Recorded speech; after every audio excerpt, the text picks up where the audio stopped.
Well, this Philly defense has been tough. If you look at the fourth quarter of that Green Bay game, and certainly last week against the Jets when they became the first team in history to have 10 sacks and 2 defensive scores in the same game. This defense seems, Howie and Michael, really have gotten things together. And today, it's strength against strength as they take on the Minnesota Vikings. The #1 run defense against Dalvin Cook and the #2 rushing offense.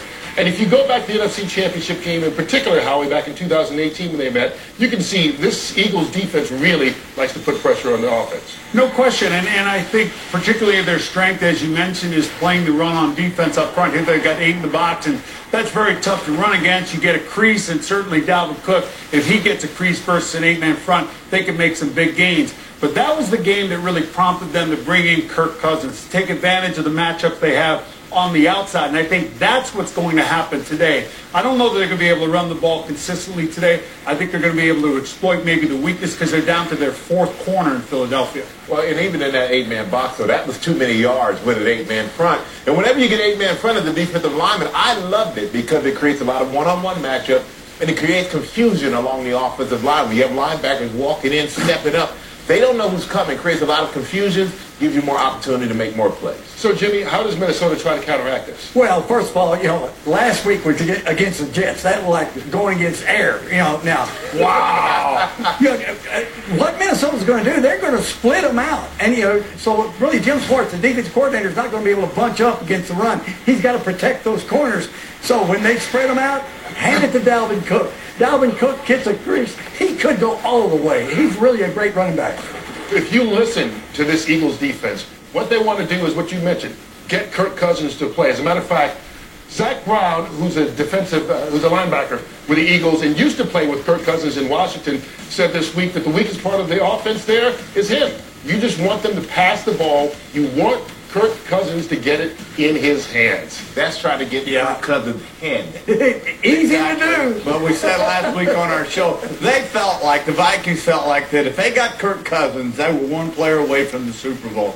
Kirk Cousins, go back last year, now they beat the Eagles last year. They only got 1 sack on him. He is a quality quarterback. I mean, believe me, he can throw the football. I don't know what he and Zach Brown and Kirk got going against what they have going on. But I think that's a bad quote. I think Cousins is an excellent quarterback. I think he's trying to get in Kirk Cousins' head. But Kirk Cousins coming off the big performance against the Giants, threw the ball very well. That builds confidence. And said he plays better. Yeah, but think about it. His team and his own teammates have more confidence in him.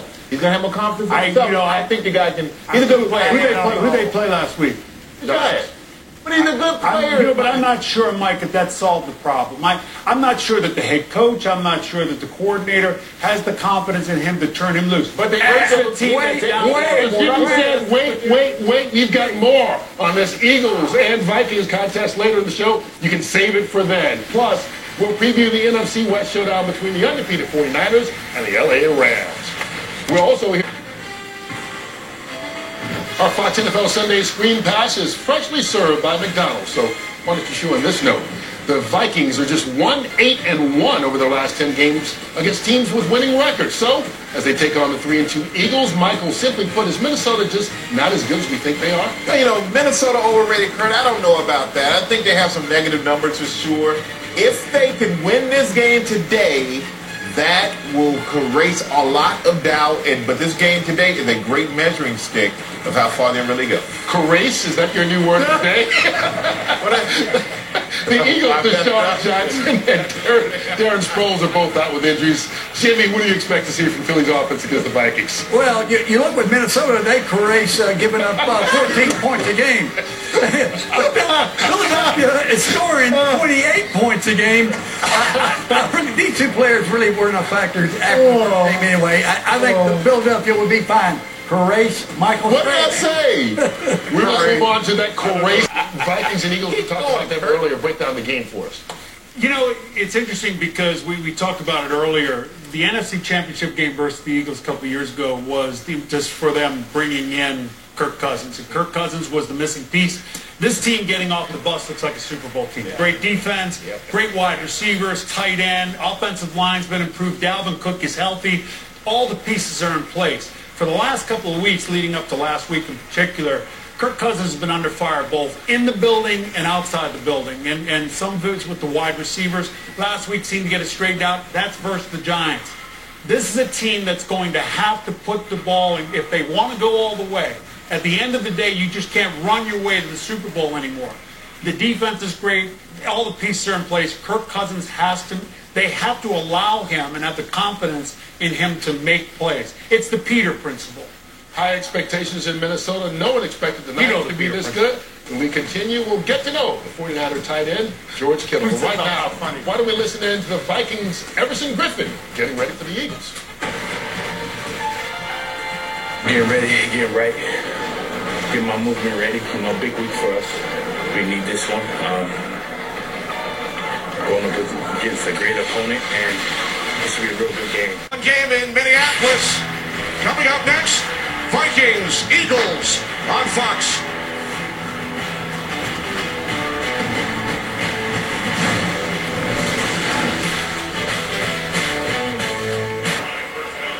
The Dakotas well represented, aren't they, Kenny? I mean, we got North Dakota State, South Dakota State, and then hometown, Sioux Falls, Parks in South Dakota, and Augustana College, which is also in South Dakota. There's also one in Illinois. Visa, everywhere you want to be. No, I can't say it. That's not true. Minnesota Vikings. Exactly. Good. I love that song. It's great. Okay. Hey, he was singing a happy tune, Tony Gonzalez, this morning. Right now, Viking fans are with you. Their team in control right now. Eagles giving up points right before the half. 20 points. Got us a little, we had a harvest moon. Teddy Bridgewater trying to keep the Saints unbeaten with him as their starting quarterback. Run pass, or who knows? Hey, let's talk about this Minnesota offense, because going into this game, Tony Gonzalez, Eagles defender Zach Brown, linebacker, said he wanted the ball in Kirk Cousins' hand. 3 first-half touchdowns. I don't know if he still wants it there. How you like that? Be careful what you ask for, Mr. Zach. But at the same time, too, the Philadelphia Eagles, they're out with their 2 starting quarterbacks are down. So what are you going to do going into the game? You got to throw the ball, I would think. You got Dalvin Cook back there. But Kirk Cousins, I love Kirk Cousins. You're going to see this throw here. This is called trust to Adam Thielen, and great hands there. And then the old out and up, the old double move to the cornerback. Wow. Pinpoint pass right there. Perfect. And then you see him rolling out. You think we showed this one in the highlights into Diggs. 4 catches, 135 yards. Let Kirk Cousins be Kirk Cousins. The good, the bad, and the ugly. He might throw a pick, but when you use him, he is very effective. Yeah, and you know, Dalvin Cook has only run the ball 10 times, averaging less than 3 yards a carry. But I think on the other side, if you look at Philadelphia and just seem so out of sorts, anytime your quarterback is your leading rusher, and just watching the pressure that he's been under, it seems like the Philadelphia Eagles just aren't proficient on offense like expected. And defensively, we thought with their strong suit up front at least, as proven at the back end, they're really hurting right now. They need some help. What about and we field goal to the end? Yeah. Take the points. Well, you know, Try to get them anyway. It's kind of in their DNA to take chances, but you know, when it works out, it's great. When it doesn't, Terry, you can speak. And to you're that. on the road. When it works out, it's great. Wow. Another half coming your way from Minnesota in just a bit, but keep in mind, Thursday night football. 7 receptions for Diggs. 3 of the 7 have gone for touchdowns.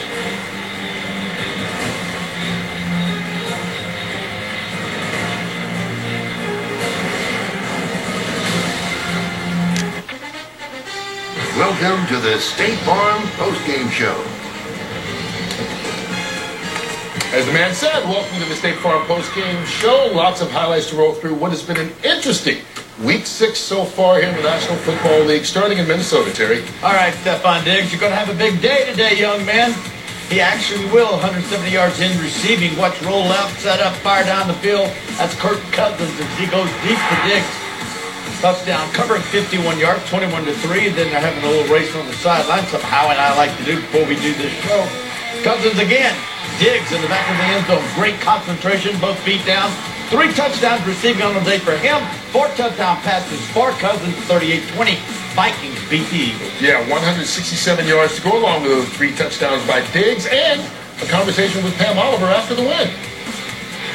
All right, 7 catches for you today, 3 of them for touchdowns, 167 yards. Just tell me what was so successful for you today. What plays were drawn up? Just kind of like we worked on it throughout the week, you know, just trying to take the fundamentals and take everything real serious just because, you know, doing the little things. I dropped 2. That's what's really been on my mind since then. But just trying to do my job and put my team in the best position to win. Touches, that's been a subject of discussion for the last couple of weeks at least. So to have those touches, you must have been really determined to do something with them. Yeah, always. I just feel like, when I'm given the opportunity, I'm going to take full advantage, whether it's a lot or a little bit, and just try to do my job. I only can control what I can control, so just trying to do that. Last couple of weeks, a lot of headlines, trade, no trade. I saw what you said this week. You want to be in Minnesota. How difficult was that for you? Some of that trouble you brought on yourself. I kind of take everything in stride, good and bad. And as far as with the trade rumors and all that, I let all that type of stuff figure itself out. But for me, I control what I control, and while I'm here, I'm going to do everything I can. Congratulations on killing it today. I got to do better. I dropped 2. Oh, well, okay. We'll take what we can get back to you. Houston 31, Kansas City 24. Saints at the Jaguars. Jalen Ramsey, fine defensive back for the Jaguars, inactive for this game. Nice job, Teddy Bridgewater to Jared Cook. Cook and the other great receiver, Thomas, both with a touchdown on the day, 13-6. New Orleans on top of Jacksonville. Wow, the Saints have won 4 straight with Teddy Bridgewater as their quarterback. 4-0, replacing Drew Brees for him. But let's get back to Philadelphia, Minnesota. Howie. Slow start for Philadelphia. It's been the story kind of their season so far. I think the story for Minnesota is obviously Kirk Cousins. I think it's the story of a football team that needs to rely more on him. He was brought here to kind of finish the deal for them. They fell short in the NFC Championship game versus Philadelphia, ironically enough, which really kind of was the impetus for them to bring him in. And at times they've kind of restricted him, not believed in him, I think, internally. And that kind of came to a head a couple of weeks ago. Last week he had a big day. You weren't really believing it based on the opponent. This week he was big. Last week it was Thielen. Today it was Diggs. It was a lot of explosive plays. But I think it goes to show what kind of guy that Cousins is, because Thielen came out and basically criticized him. Diggs said, it's always truth to the rumor. When you're hearing things that maybe I want to leave, he apologized to Thielen. And apologized not because I almost feel like he apologized to say, hey, I'm sorry, you guys can depend on me more, which they have done, and it's paid off big for those guys.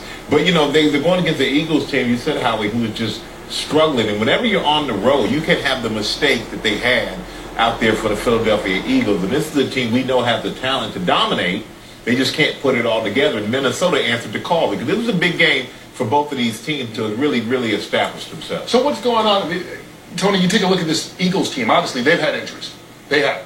But today, especially down the stretch, you kept waiting for them to kind of get kick-started, and we just never really saw it. Yeah, you never saw it, and that's, it's unfortunate for them, but at the same time, Carson Wentz, right now, he struggled. He's going against a good Minnesota defense, though, so you can't take that away from them. I think they're one of the best defensive units in the NFL. But they had his number today, and a lot of their offense is predicated around the receiving ability of Zach Ertz. And coming from a tight end, it's hard to be the number one option for your team. I don't think you go that far when the tight end is the number one offense. So Alshon Jeffrey, they need Deshaun Jackson back. As soon as that happens, then this offense could get back on track. That offense without Deshaun Jackson, you look at the numbers, it's an abbreviated offense. As Tony mentioned, it's a tight end driven offense, and I think when they get him back, it expands the field. You're talking about a team struggling. I have no idea what you're talking about. You think he's ever seen Last Dragon? We'll show it to you after. Meanwhile, the Minnesota Vikings got a big win today against the Philadelphia Eagles. And we mentioned on the pregame show that Zach Brown, the linebacker, who used to play with Kirk Cousins in Washington, said this week, you want to put the ball in his hands. You want to make him beat us.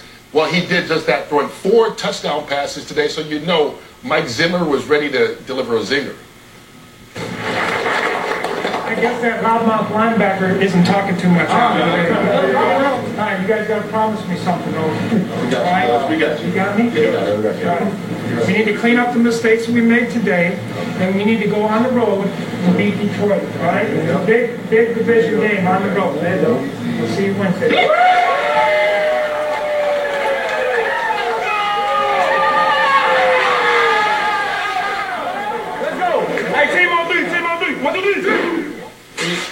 but a lot of times you get those things. The coaches try not to pay attention to it, but you see, obviously, that bothered this team, and everybody's rooting for Kirk Cousins. For the coach to get in front of everybody and say that, I'm sure it means a lot to him. We always say bulletin board material and debate whether or not it matters. It's Does stupid. it? It matters. It does matter, and it's stupid. It's stupid. When your name is, it's Zach just dumb. Brown, he's singing like he's in a Zach Brown band. Be quiet, kid. This is a league that, for the most part, is built totally on respect. Totally on respect. It's like when guys don't show respect to one another, right? Really, everybody rallies around that person. That's why you talk about a Baker Mayfield. A guy's like, keep your mouth shut, be humble, play as a team in the unit, and people will have your back. And most coaches and most teams have the same philosophy. Don't give anyone any bullet. No chance. Let's check out what's going on with some of the late games going on right now around the NFL.